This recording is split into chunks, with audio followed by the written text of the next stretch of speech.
Primeiro, gente, eu quero saber se vocês têm dúvida da última aula. Na última aula vocês estiveram com o Chico, né? E foi um aulão sobre a FUVEST. Ele falou, então, a respeito da dissertação, que ela tem que ser um pouco mais filosófica, vocês podem viajar um pouco, né?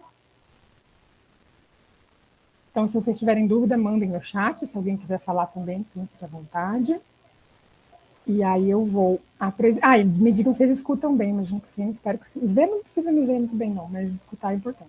Tá? A aula de hoje vai ser meio técnica, assim, então se for chata, vocês, ó, não me contem, tá? Porque a gente vai falar de pontuação, então vai ser bem, assim, sobre tirar dúvida de vírgula, né? Acho que é uma questão para todo mundo, é normal, assim mesmo. Não é algo tão intuitivo quanto o resto né, da argumentação, das seleções de palavras. Assim. Então, vou compartilhar esses slides, vocês digam se estão vendo.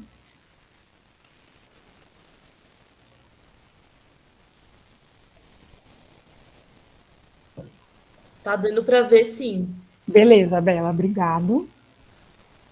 Eu vou tentar ficar de olho no chat, mas se eu não falar, podem levantar a mão, me interrompam, tá? Fiquem à vontade. Ok, então bora.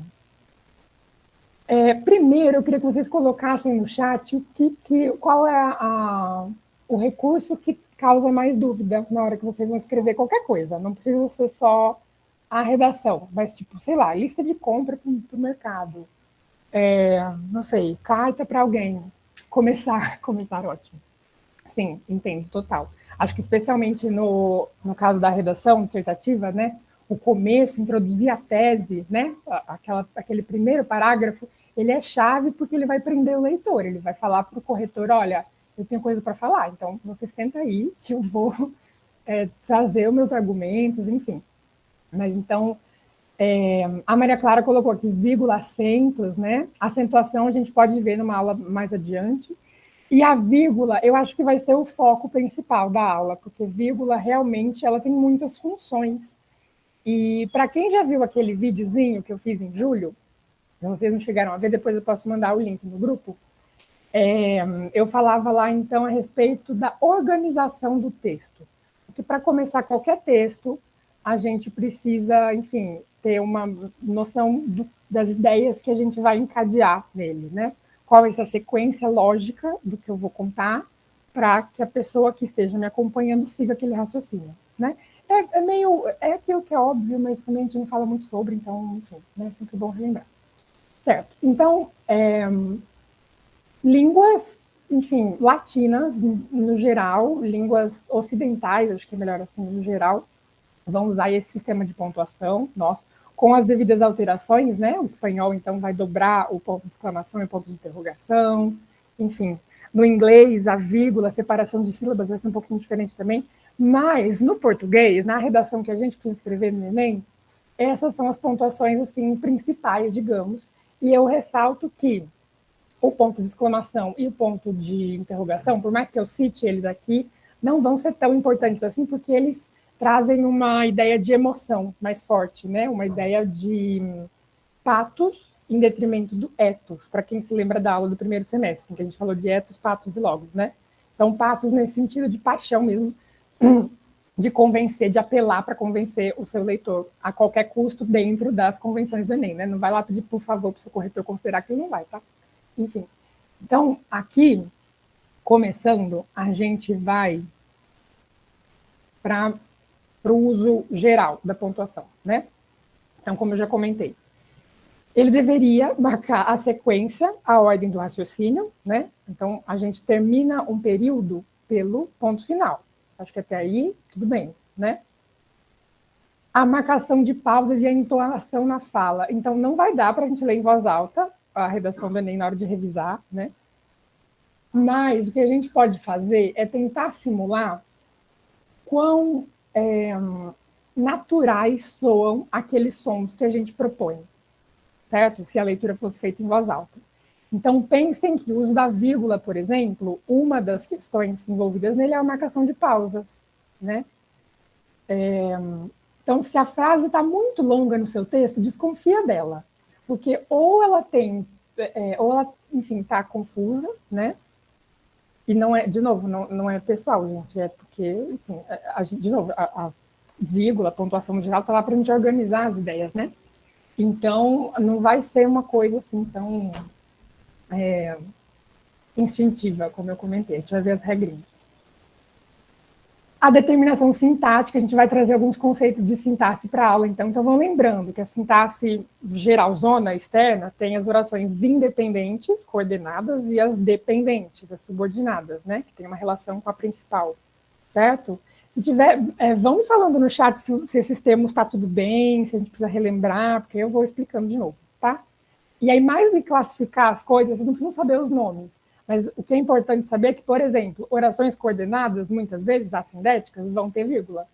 E aí, nesses casos, vocês têm que saber que a vírgula é necessária. Então, e aí, a sindética não. Então, ou você vai colocar o e, o ou, né, essas conjunções, ou a vírgula, tá? Em um caso ou outro que a gente vai ter o e, o ou, essas conjunções e a vírgula, mas é muito específico, já vamos ver também, tá bom? Ok. E aí a intuição eu coloquei aqui porque, de novo, frases longas demais, não sei se é muito confiável, tá? Então olhem se a frase está muito longa, vejam se não tem alguma pausa ali no meio, né? Para a pessoa que estaria lendo em voz alta, como que ela vai respirar, como que essas ideias vão ficar juntas, né? Se eu coloco uma oração principal, é porque aquela informação é a mais importante que eu vou passar, certo? E a subordinada é só um acréscimo à oração principal, tá? Então, de novo, os nomes não são o centro da reflexão nossa aqui hoje, mas como a gente vai usar esses recursos para tornar o texto mais fluido, né? Tá bom? Não quero ninguém de Nazaré confusa. Daqui a 50 dias, né? Ninguém daqui a 50 dias. Tem uma página bem senhor, né? Bem boomer. Tem um perfil no Twitter que tem dias até a FUVEST Unicamp e Enem. Sigam, porque ajuda bastante a organizar o calendário aí, enfim. Tá. Então, informações extras. Vamos começar pelo que é mais, isso que eu falei de intuitivo. Alguém pode ler, por favor? Como é o nome? Da página, ó. Eu acho, tá, Flora, que é dias restantes. Se não for isso, depois eu mando no grupo. Mas eles só ficam postando os dias mesmo. Eu acho super assim, direto ao ponto. Bem Twitter, né? Tem poucos caracteres. Dias restantes para a Unicamp, Enem e FUVEST. E aí agora eu vou pedir para alguém ler esse trecho da Conceição Evaristo. Alguém pode, por favor, abrir o microfone? Gente, um de cada vez, meu Deus do céu. Se quiserem que eu leia também. Eu posso ler. Oba, Luzia, arrasa então. Obrigado. Pode ler. Vocativo entre vírgulas. Pois é, doutor, a vida não tá fácil. Ainda bem que tem um homem lá em cima como o senhor, defendendo a gente, os pobres. Era mentira. Doutor, eu votei no senhor. Era mentira também. E não aprendi. Veio visitar a família? Eu também tô indo ver a minha e quero levar uns presentinhos. Quero chegar bem vestido como o senhor. Evaristo, 2014. Valeu, Luzia, obrigado. Gente, então, a Luzia leu pra gente um trecho de um conto que chama Ana da Vena, de Olhos d'Água, da Conceição Evaristo, que eu acho que eu já recomendei, mas assim, é babado. Então, leiam, porque tem plot twist e a questão da negritude é muito forte, é muito bonito ver essas mulheres, sabe, se impondo e, enfim, muito legal. E, então, nesse trecho, o que eu quero destacar? A noção de vocativo. Vocativo está logo na primeira frase. Vocês identificam o que seria o vocativo nessa a primeira oração que a Luzia leu? Podem, enfim, colocar no chat, quem quiser falar. O que é esse vocativo? O vocativo está entre vírgulas, olha só. É quando a gente está chamando a atenção de alguém. E eu coloquei primeiro porque esse é mais fácil de identificar e porque a gente não vai usar tanto na redação, mas é importante que vocês saibam aqui. Tá? Então, olha só. Pois é, vírgula, doutor, a vida não está fácil. Então, doutor está entre vírgulas porque é a pessoa com quem ela está se dirigindo, tá? E aí, ela ela está numa posição hierarquicamente, né, socialmente abaixo dele, ela chama ele de doutor, né, então isso já demonstra uma valorização dessa personagem na perspectiva dela que está falando, e a narração conta para a gente o seguinte, era mentira. Então, o que ela fala, essa visão que ela tem de benevolência, de admirar, né, chamar a pessoa de doutor, enfim, era mentira, e aí depois ela fala que votou nele e era mentira também. Então tem uma ironia presente, né? Mas então nesse trecho que eu quero destacar é o vocativo. Sempre que eu vou chamar alguém, então, ei, você, né, vai ter entre vírgulas, tá? E aí isso é para a gente começar a retomar aqueles aspectos sintáticos que a gente vai desenvolver durante a aula, tá bom? Então, aí, além do vocativo, a gente tem uma série de outros pontos, né? Tem o ponto final, tem a vírgula, né? Olha só. Ainda bem que tem homem lá em cima como o senhor defendendo a gente. Vírgula, os pobres, porque ela está explicando quem que é a gente. Onde que ela, a pessoa que está dizendo, se coloca, certo? Ok. Então, de novo, ó, doutor, vírgula, eu votei no senhor. De novo, esse vocativo, ela está chamando a pessoa, né? Ela está convocando a ideia do vocativo, né? Do pronome de tratamento mesmo, você, vocativo, evocar alguém, certo? E aí, de novo, na redação do Enem não faremos isso, tá? Ninguém vai chamar o corretor pelo nome ou, enfim, você corretor, não. Mas é importante que vocês vejam que aqui é um exemplo de onde a vírgula aparece, certo? E fica aí a recomendação para ler o Olhos d'Água também. Ok. Uma outra pessoa pode ler, se quiser, Luzia, fique à vontade, mas, enfim, vou sugerir que outra pessoa leia o trecho de Torto Arado, que está aqui agora para a gente falar de aposto, que é um outro tipo de informação extra. Então, ó, informações extras, vocativo e aposto, certo? Pode ler, Maria Clara.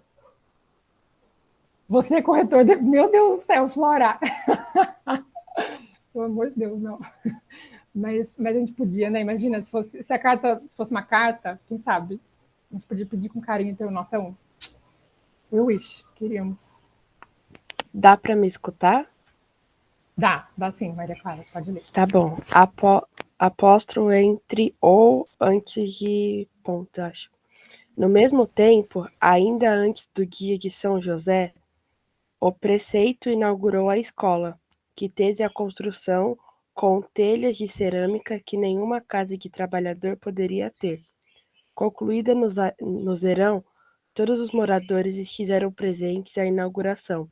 As mulheres de lençóis na cabeça, os homens de chapéu e enxada na mão. As crianças rindo da novidade, um pequeno prédio de 3 salas e sem o tal banheiro que ninguém tinha mesmo. Vieira Júnior, eu acho. É isso mesmo, é o Itamar Vieira Júnior, autor de Torto Arado. Torto Arado é um livro de 2018, brasileiro. Eu achei, assim, destruidor, gente, é muito bom. Eu sei que agora vocês não estão com tempo, tem que focar nas leituras de Fulvestre Unicamp e tudo mais, mas mais para frente é uma leitura, assim, muito gostosa e, ao mesmo tempo, muito pesada. Mas conta a história, então, de 2 irmãs, que estão, enfim, lá em algum lugar do interior, que a gente tem uma aura meio mística, né? E aí, aqui, nesse texto, nesse trecho, eu escolhi falar do aposto porque o aposto a gente pode colocar entre vírgulas, entre travessões, que é o caso aqui, ou antes de 2 pontos. Por quê? O aposto, o que é? É a explicação daquilo que foi dito, certo? Então, é como se fosse uma informação a mais, tá? Se a gente tirasse essa informação, eu podia continuar lendo o texto normal. Só que o Itamar Vieira Júnior escolhe as palavras certas, ele sabe onde colocar, então ele especifica essa construção da escola, com telhas de cerâmica que nenhuma casa de trabalhador poderia ter. Porque ele está dizendo que esse prefeito estava interessado, nessa altura da narrativa, em relação às eleições, né, enfim.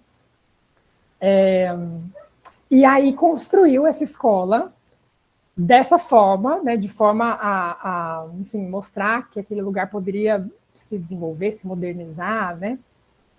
E aí valoriza essa construção, distinguindo ela dessa casa de trabalhador. Só que se a gente não ler essa parte, pode continuar normal. Ó. No mesmo tempo, ainda antes do dia de São José, o prefeito inaugurou a escola, que teve a construção concluída no verão. Daí, a gente entenderia, sem o que está entre os travessões. Então, por isso que esse trecho é um aposto, certo? E poderia também estar em 2 pontos, né? E aí a gente teria que ter um ponto final ali antes de foi concluída no verão, ou ainda entre vírgulas também, tá? Aqui já é algo que vocês podem usar na redação. Por quê? Se vocês forem especificar, por exemplo, um dado de algum lugar, se vocês forem especificar uma constatação, certo? Aí a gente vai ter que incluir essa informação. O que eu gosto de falar para vocês? Quando vocês já... Flora, eu só vou terminar de explicar, já deixo você falar, tá? Desculpa.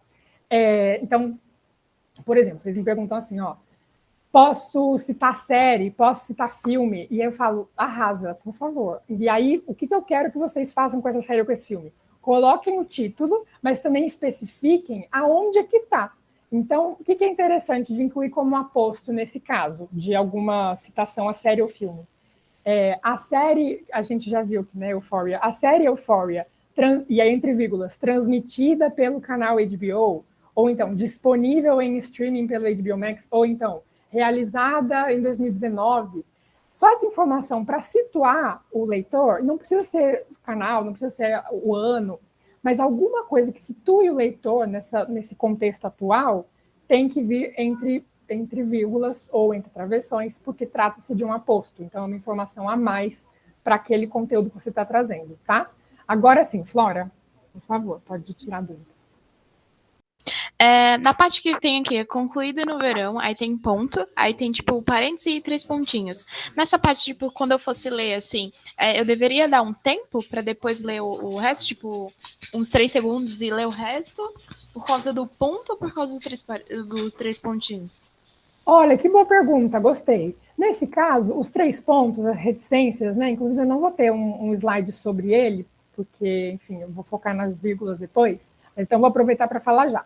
Reticência, gente, anotem aí, marca a omissão, tá? Quando a gente usa 3 pontinhos, é porque ou existe um segredo ali que a personagem não quer falar, ou existe alguma informação a mais. Então, a gente pode colocar, por exemplo, no caso da nossa redação, os problemas da violência contra a mulher são representados em diversas esferas públicas. Entre eles, sei lá, e aí vai listando, né? A educacional, a da saúde, a política, 3 pontinhos, porque tem outros. E você não precisa citar todos os outros, você pode colocar só vírgula, entre outros, ponto, ou vírgula, etc., ponto, ou 3 pontinhos, as reticências, tá? Então, as reticências marcam a omissão. Nesse caso, Flora, as reticências estão marcando que eu, e aí é uma seleção minha, eu, quando recortei o trecho do texto de Itamar Vieira Júnior e coloquei nesses slides, eu escolhi retirar esse pedaço do meio, porque eu queria falar um pouco mais do que vem depois. Especificando, ali fala do trabalhador, e aí depois retoma os moradores, é disso que eu vou falar agora. Então, eu escolhi omitir esse trecho, por isso que eu coloquei os 3 pontinhos no meio, né?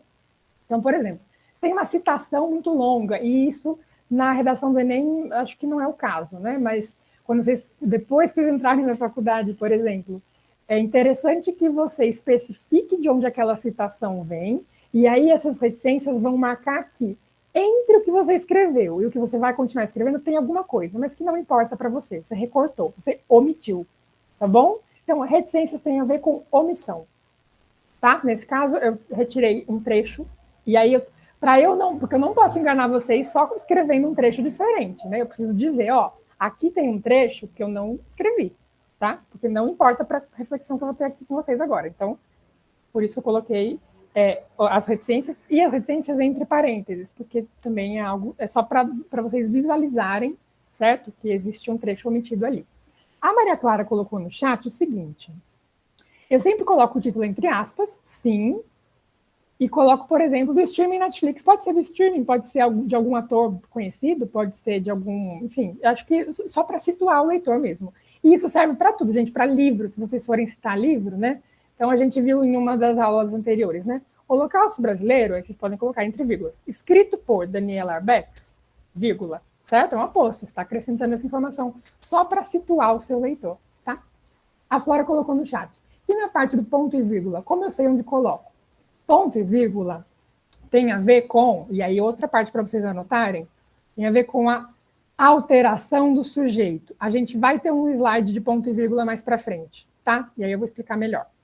Então, só para continuar a análise desse trecho, todos os moradores estiveram presentes à inauguração. 2 pontos. Ele vai introduzir esses moradores. Então, isso é o quê? Um aposto. Porque ele não precisava falar dos moradores, mas ele quer especificar. Então, a Maria Clara achou o site. Olha só tinha visto no Twitter, Maria Clara. Arrasou. Obrigada.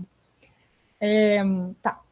Então, as mulheres de lenço na cabeça, ponto e vírgula. Não são mais as mulheres, olha só. Os homens de chapéu e enxada na mão, ponto e vírgula. As crianças sendo na novidade, vírgula, um pequeno prédio de 3 salas, ponto e vírgula, vai mudar, desculpa, não vai mudar mais o sujeito, vírgula, e sem o tal banheiro que ninguém tinha mesmo.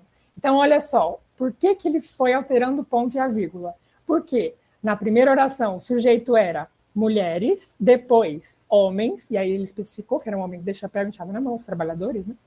E na terceira parte da oração, as crianças sendo a novidade. Então, o sujeito é alterado, tá?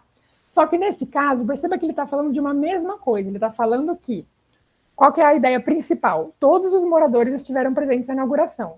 E aí, depois disso, é que ele vai introduzir homens, mulheres e crianças, certo?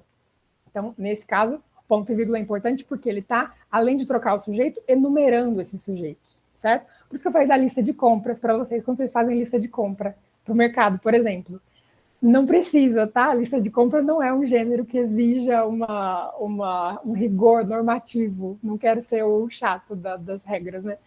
Mas, se a gente fosse fazer a lista de compras assim, naquele padrão Olavo Bilac, a gente ia colocar, sei lá, farinha, ponto e vírgula, açúcar, ponto e vírgula, porque a gente está enumerando as coisas, tá bom? Muito bem. Então, aposto aqui a gente viu 2 exemplos. O primeiro entre travessões e o outro antes de 2 pontos, tá? Tudo bem? A Flora faz assim. Muito bom. Orgulho da Academia Brasileira de Letras. Arrasou. Tá. Ok, gente, então vou passar porque tem bastante ainda. Vamos lá. Ponto e vírgula, olha só, que a Flora tinha perguntado.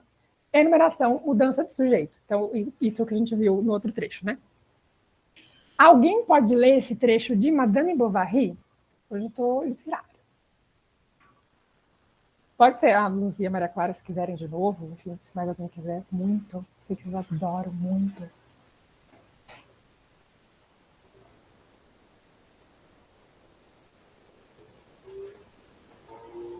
Se quiserem que eu leia também. Ai, minha voz, gente, de taquara rachada, vocês querem? Eu já vou falar tanto, vocês querem que eu leia ainda.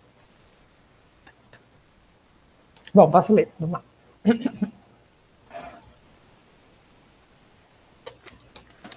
Os burgueses admiravam-lhe a economia, ponto e vírgula. Os clientes a polidez, ponto e vírgula. Os pobres a caridade. Então, o Flaubert está dizendo o seguinte: a admiração que os burgueses tinham pela Madame Bovary tem a ver com a economia. A admiração que os clientes tinham em relação a Madame Bovary tinha a ver com a polidez. E a admiração dos pobres à caridade. E aí, 2 coisas que eu quero assinalar. A vírgula é utilizada para omitir, nesse caso, não são as reticências, Flora, atenção. Nesse caso, a vírgula está colocada no lugar de admiravam-lhe, para que não seja repetido o verbo. Lembra que as reticências estavam omitindo um trecho grande do texto. Eu falei que eu pulei, certo? Aqui, então, aquela lista que a gente estava fazendo, né? Enfim, dei o exemplo da violência contra a mulher, né? Nos âmbitos educacional, da saúde, político, reticências. Aqui, como no meio da oração, a gente vai precisar de uma vírgula, tá? Então, para não repetir admiravam-lhe, vai ser usada a vírgula. E, por sua vez, o ponto e vírgula vai ser usado para, de novo, alterar o sujeito. Por quê? Porque ele está falando, ele está fazendo em paralelo o mesmo raciocínio para diferentes, classes sociais, né, nesse caso. Tá? Tudo bem? E o que eu tinha falado da lista de compras, né? Então, listas diversas de compras de atividades de leis. Se você for, listar, por exemplo, na redação do Enem, trazer algum conhecimento a respeito dos direitos humanos, que a gente fala muito aqui, da Constituição, né? São ideias bacanas. E aí, se você for listar, e atenção, só se você for listar, aí vai usar o ponto e vírgula, tá? Para listas assim contínuas, porque a gente não vai Lembra que a gente só tem 30 linhas, né, no Enem? Então não vai dar para ficar listando uma coisa embaixo da outra. Então, ponto e vírgula resolve, tá bom? Muito bem. Ponto de exclamação e de interrogação. O que eu comentei a respeito do pathos, né, dessa ideia de apelar para o leitor, apelar para a captação de benevolência do interlocutor. Na retórica, a gente usa muito essa ideia de captar a benevolência, de captar a atenção, né? Como se fosse um bem-estar do leitor diante do texto, para que ele continue lendo, né? Para que o corretor continue tendo interesse no que você está prestes a dizer. Esses dois, então, têm uma noção de ênfase, certo? Quando a gente usa um ponto de exclamação, a impressão que a gente tem sonora é que tem alguém gritando, não é? Meio quando a gente escreve em caps lock, assim, que a gente está querendo realçar, dar ênfase em alguma coisa, né? Então, e o de interrogação vai fazer aquela entonação que a gente faz na pergunta, sabe? Sabe? De novo, né? Então, sempre que a gente faz essa entonação, em português é comum que a gente, enfim, faça uma entonação descendente, né?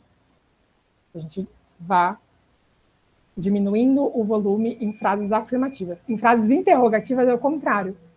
Eu preciso saber o que vocês acham, certo? Dá para perceber essa distinção sonora? Acho que sim, né? Gente, dúvidas? Tá ficando claro? Estou falando assim, outros ficando muito bem ou tá uma coisa horrorosa? Que ninguém tira dúvida. Bom, então, beleza. Acho que ponto e vírgula, né, fica claro. Não é muito comum, tá? Tem muito a ver com estilo, ponto e vírgula, viu? E o ponto de exclamação e de interrogação tem a ver com ênfase. Então, em textos literários, talvez faça mais sentido do que no texto dissertativo, tá? Na redação da Unicamp, né, confia no processo. Tá bom, Maria Clara, vou tentar. Eu ia falar no processo? Não. Bom, no processo da redação também, né? Mas, então, aqui, em relação à argumentação, ó, eu reiterei aqui que é inadequado, tá? Porque você não precisa gritar com o corretor por escrito, tá bom? Então, ponto de exclamação não é necessário. Na redação da Unicamp, lembrando que a redação da Unicamp tem aquelas especificidades, né, que podem ser gêneros muito loucos, pode ter podcast, carta, aí é legal, porque se você tiver que realçar a oralidade no seu texto, aí um ponto de interrogação ou de exclamação caem bem, tá? E uma sugestão minha, tá? Um texto que eu gostaria de ler. É um texto que inclui a pergunta na última oração da introdução. Então, a introdução, lembram? Ó, retomando, o Vitor que tinha falado que tem dificuldade em começar. Eu também. Primeira frase é o tópico frasal. Lembram? Você vai introduzir, você vai falar: o problema da saúde mental continua sendo muito generalizado no Brasil e foi agravado ainda mais pela pandemia do Covid-19, ponto. Trouxe problema. Ok. Aí você vai desenvolver o tópico frasal. Aí você vai falar: então, de acordo com determinado dado, ou então, pela impossibilidade de sair da sua própria casa de modo saudável, vírgula, os habitantes não é bom. Enfim, os brasileiros, ou então pessoas que já tinham algum problema de saúde mental antes da pandemia, se viram obrigadas a exercitar o isolamento. Isso agravou a situação. Enfim, estou aqui fazendo uma associação livre para mostrar para vocês que, depois dessas duas frases, pode vir uma pergunta nesse encerramento do primeiro parágrafo, porque você vai estar convidando o leitor a pensar junto com você. Você vai estar perguntando: então, como resolver este problema? Esse foi um ponto de interrogação. Ou então, em que medidas é possível discutir a saúde mental se estamos todos isolados? Ponto de interrogação. Certo? Porque você está instigando o seu leitor ao que você vai mostrar depois. Ó, eu vou falar sobre isso aqui. Então, vou tentar responder essas perguntas com a minha argumentação, tá? Isso é uma coisa legal de se fazer. Então, no final... E aí, de novo, uma sugestão, uma questão de estilo. No final do primeiro parágrafo, usar uma interrogação, tá? A Maria Clara perguntou: eu poderia começar uma argumentação com de acordo? Sim, você vai citar alguém, né, Maria Clara? De acordo com Paulo Freire, vírgula. Tem uns exemplos assim aqui. É isso que você pensou? Se quiser abrir o microfone, mas Pode, eu acho ótimo. Ah, tá. Beleza. Então, continuando. Tudo bem, né, gente? Ponto de exclamação, então, não precisa usar não, e de interrogação é uma boa, a não ser que seja a redação do Unicamp. Aí, se tiver que mostrar a oralidade, como no caso do podcast, ou no caso da carta, aí é importante que tenha essas nuances, né? Ponto de exclamação e ponto de interrogação, para deixar as frases mais orais, de fato, né? Ok. Citações diretas, olha só. Então, Maria Clara, eu acho que você estava falando disso, né? Quando você perguntou do de acordo. Então, vamos ver. A respeito da violência velada presente no racismo estrutural, Carolina Maria de Jesus afirma que, e aí agora, entre aspas, o negro só é livre quando morre. Quem sabe me dizer por que eu coloquei entre aspas?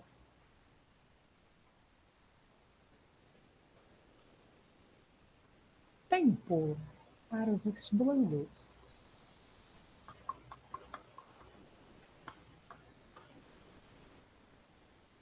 A Flora perguntou, pode colocar na argumentação confia na mãe? Tá brincando, né, Flora? Deixa aqui o professor desesperado.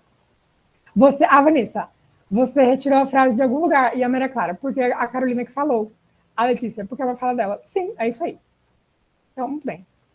Então, as aspas vão indicar que não sou eu, que estou, não é a mesma pessoa que estava dizendo antes, que diz o que vem depois, certo? Então, a pessoa que escreveu, sim, a respeito da violência, nananana, e aí depois vai ser introduzida, então, a fala do que a gente estava comentando antes. Carolina Maria de Jesus afirma que, tá? Então, é sempre esse jogo. Se você vai citar uma outra pessoa na sua redação, entre aspas. E aí, isso, assim, para a vida, tá? Depois também, se entrar na faculdade, vocês vão fazer isso até a exaustão, assim, é só...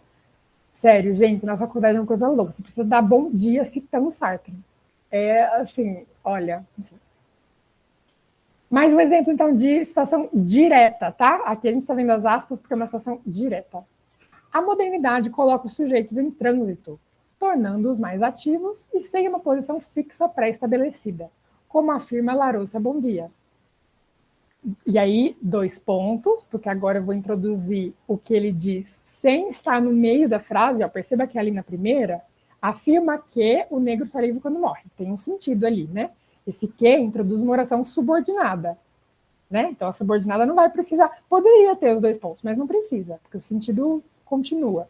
Agora, nessa de baixo, o sujeito moderno se relaciona com o acontecimento do ponto de vista da ação. Tudo é pretexto para sua atividade. Sempre está a se perguntar o que pode fazer. Tudo isso foi o Larousse Bondia que falou. Então, tudo isso entre aspas, certo? E antes, 2 pontos, porque eu não coloquei o quê. Então, não tem uma fluidez no texto, tá? No chat, o Vitor disse, é meio complicado fazer uma citação direta na redação, porque teria que ser exatamente como o autor falou, não? Sim, Vitor. Então, citação direta... Eu sugiro o seguinte, se você for fazer, eu acho que não é o caso mesmo, mais comum vai ser a indireta que a gente vai ver no próximo slide. Mas se você for fazer, o que dá para você pensar? Dá para você procurar procurar não, né? Mas durante o fazer das outras questões, você pode encontrar algum texto na prova de linguagens ou até na prova de ciências humanas que corrobore o que você vai argumentar, que te ajude ali na redação. Tá? E aí, nesse caso, ninguém disse que não pode, certo? Então, usem, tá? Usem. Então, por isso, eu repito aqui, pegou a prova qualquer prova que seja, de vestibular, Enem, vocês vão ler a proposta de redação para já ir pensando, resgatando, lembra o inuente, a memória, né, dos recursos retóricos, para ir resgatando aquelas ideias que vocês já têm sobre aquele contexto, e vocês vão, depois disso, vocês vão fazer as provas de assinalar, para que, enquanto isso, a sua cabeça já pense, tá? Mas eu preciso escrever sobre aquilo lá. Então, será que tem alguma coisa aqui que vai me ajudar? Tá? Tudo bem? E, claro, texto de apoio também. A gente já falou que não é para recortar e colar exatamente igual, né? Então, se for fazer a citação direta, tem que tomar muito cuidado para ser muito breve e para não fazer algo que seja cópia do texto de apoio efetivamente. Mas dos textos das outras questões é possível, tá? Só que o que eu recomendo mesmo vai ser, então, a citação indireta. Mesmo defendendo a liberdade e a igualdade no século XX, o existencialismo de Sartre apoiava a ocupação comunista na Europa, enquanto a corrente desenvolvida por Albert Camus, enxergava aquele ato como extremamente danoso para o mundo pós-Segunda Guerra Mundial. Aqui, por que é indireto?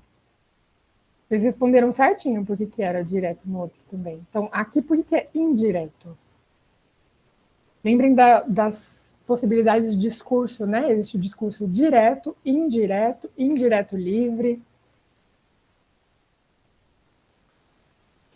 Porque eu estou citando, não falando diretamente, exatamente. Eu estou dizendo que é mais ou menos aquele de acordo com, né, Maria Clara? Então, de acordo com tal pessoa, se eu for falar exatamente o que ela disse, entre aspas, se não, eu vou explicar com as minhas palavras, do meu jeito. E isso é muito bom. Isso vai mostrar que, além de você conhecer essas referências, você está interpretando elas. Então, se você for fazer uma citação, eu recomendo que seja indireta, tá? Claro, e aí não está seguro? Não faz, tá? Usa um outro recurso, a gente já viu, dá para argumentar como? Por exemplificação, por testemunho, usando o argumento histórico, né? Falando, olha, historicamente, tal população foi marginalizada. Tudo bem?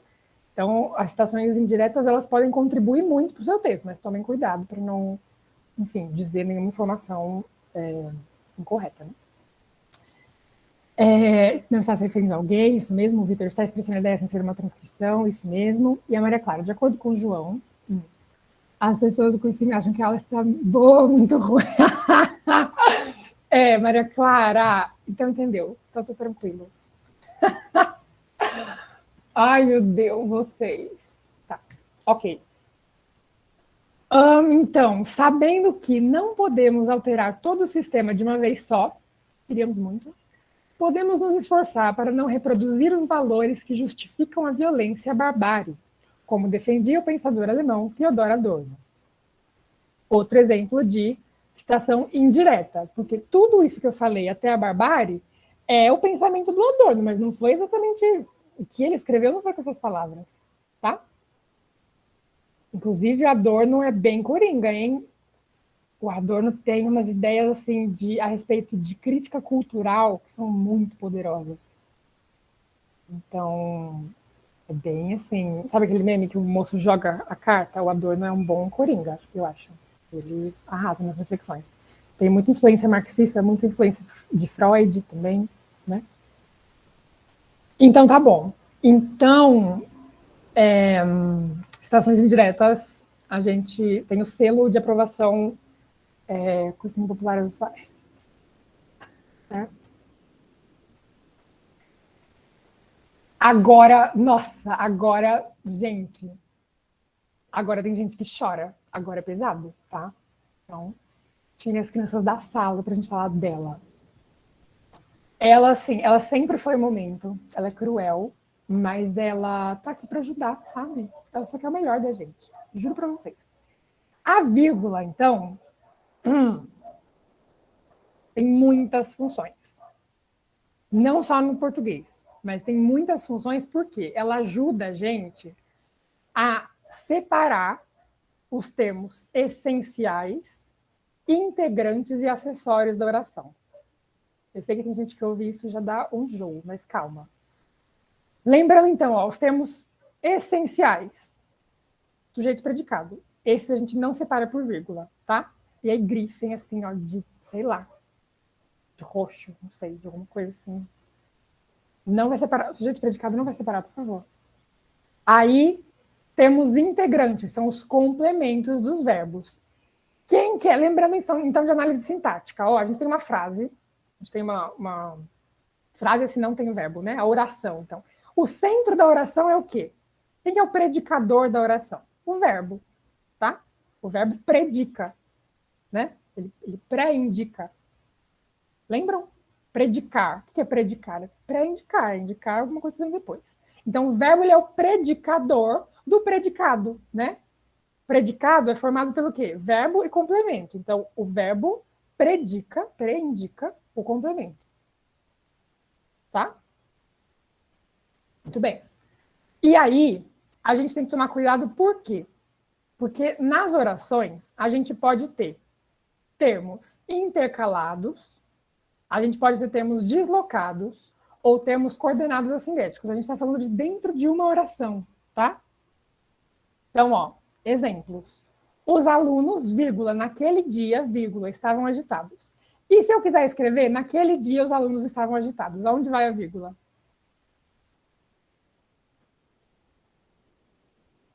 De novo, estou fazendo uma inversão. Naquele dia os alunos estavam agitados. Aonde vai a vírgula? A gente vai fazer mais exercício depois se der tempo, achando que não vai dar, não tem problema. A vírgula vai para depois de naquele dia, tá? Então, naquele dia os alunos estavam agitados.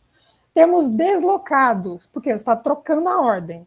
Dessa forma, vírgula, é necessária a intervenção do Supremo Tribunal Federal. Tá vendo que naquele dia está no meio, tá entre o sujeito e o predicado. E o dessa forma está antes, está deslocado para o começo, tá? Depois, termos coordenados assindéticos, aqueles que não têm conjunção. Procuraram por funcionários, familiares, conhecidos, colegas, mas não encontraram ninguém. Então, a primeira oração é procuraram, nananana, e a segunda, mas não encontraram ninguém. Tá bom? Muito bem, então isso é dentro de uma oração. Então, a gente tem aqui mais 2 exemplos com termos coordenados, e, ou, nem, né, essas outras conjunções. Não cumpria com a obrigação, nem de pai, nem de funcionário, nem de estudante, nem de filho. A gente não está enumerando substantivos soltos, tá? Então, aqui a gente vai precisar de vírgula só, não é ponto e vírgula, tá? Nossa, esse aí também, coitado, né? Realmente inútil, enfim. E a marcação da omissão do verbo. Lembra que a gente viu no exemplo do Flaubert? Que os burgueses admiravam-lhe pela economia. Tá? Eu vou para o Rio de Janeiro na semana que vem. Ela para Porto Alegre. O que podia estar escrito? Ela vai para Porto Alegre. Mas para não ter que repetir o verbo, porque a pessoa já leu a frase anterior, então ela sabe que depois vai virar algo parecido, né? Ela está esperando por aquilo. Vai ter a vírgula. E esse é o único caso em que a gente vai separar sujeito de predicado, só se não tiver o verbo, tá? Então, ó, sujeito e predicado, se vocês vão escrever uma frase, o problema da saúde mental, nananana, não vai ter vírgula entre saúde mental e nananana, tá? Por favor. Ok. Não é bronca, gente, é só porque eu quero que vocês arrasem muito. Ok. Entre orações subordinadas agora. Então, entre aquelas que têm uma relação de principal e subordinada, e não mais de coordenada. Adjetivas explicativas, elas são, sim, separadas por vírgulas. Então, o aparelho psíquico, vírgula, que consiste em ego, superego e id, designa modelos concebidos por Freud. Está quase cumprindo uma função de aposto aqui, né? Que consiste em, designa modelos concebidos por Freud. Então, que até id é outra frase, que consiste em é um outro verbo. Então, é uma oração subordinada, tá? Adjetivo explicativo. E a oração principal, o aparelho psíquico, designa modelos concebidos por Freud. As adjetivas restritivas. Os empregados, vírgula, que por causa de diversos problemas de saúde decorrentes de trabalho insalubre se aposentaram. E olha o tamanho dessa explicação, né? Se não tivesse vírgula, a gente não ia se situar no texto. Serão indenizados. Oração principal. Os empregados serão indenizados. A subordinada, neste caso, como é muito grande, aí vai precisar das vírgulas para a gente situar. Tá bom?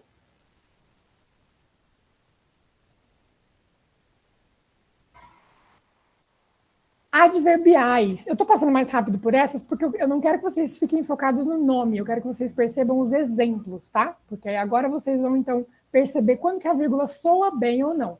Não é só para pausa, tem a ver com o deslocamento das orações, o deslocamento dos sintagmas dentro das orações, ou as orações inteiras, né? Tá? Assim que o Brasil investir mais em educação e cultura, os índices de desenvolvimento humano podem voltar a subir. Então, assim, vírgula, os índices de desenvolvimento humano, tá? Nesse caso, a subordinada vem antes da principal. Ok? Inclusive, essa é uma boa fase para colocar no texto. Se vocês estiverem falando a respeito de educação e cultura, né? Sempre o tema precisa ser o foco, certo? Tenham esse fio condutor em mente. Substantivas apositivas, as substantivas só as apositivas. Lembra que a gente viu o aposto? Então, é isso, tá? A mesma coisa. Seu grande desejo, que a chefe lhe promovesse, entre vírgulas, porque é uma oração que não, só explica um pouquinho mais qual que é esse grande desejo, foi finalmente atendido. Tá bom? Entre orações coordenadas. Cheguei, pedi silêncio, aguardei 5 minutos e comecei a aula. Como se fosse uma lista, né? E aí, nesse caso, não vai ser ponto e vírgula, porque é uma mesma oração, tá? Ponto e vírgula, lembra, altera o sujeito. Nesse caso, a gente não está alterando o sujeito. Todo sou eu. Eu cheguei, eu pedi silêncio, tá? Penso, logo existo, clássica, né? Quais são os verbos? Penso e existo. Ok? Então, vírgula. Porque são orações coordenadas, têm sentidos independentes. E orações intercaladas, lembra aquela que está no meio de outra? Então, ó, percebam, esse continuava a dar este nome a Capitu, está no meio, tá? Entre, né? Então, agora um trecho de Dom Casmurro. A cunhadinha continuava a dar este nome a Capitu, tinha-lhe falado naquilo por ocasião de nossa última visita a Andaraí e disse-lhe a razão do segredo. Nossa, Machado sempre uma coisa misteriosa. Então, essa informação a respeito da cunhadinha é como se fosse extra, certo? Aqui, a gente tem 3 exercícios que eu acho que não vai dar tempo de trabalhar com vocês, mas eu vou direto para a lição de casa. E, ó, é o seguinte, então, para a gente organizar nosso calendário. Amanhã, a gente vai ter o simulado, certo? Então, para o simulado, a gente vai ter um estilo de redação Enem, lembram? Então, com conclusão, com aquelas resoluções de problemas, proposta de intervenção, né?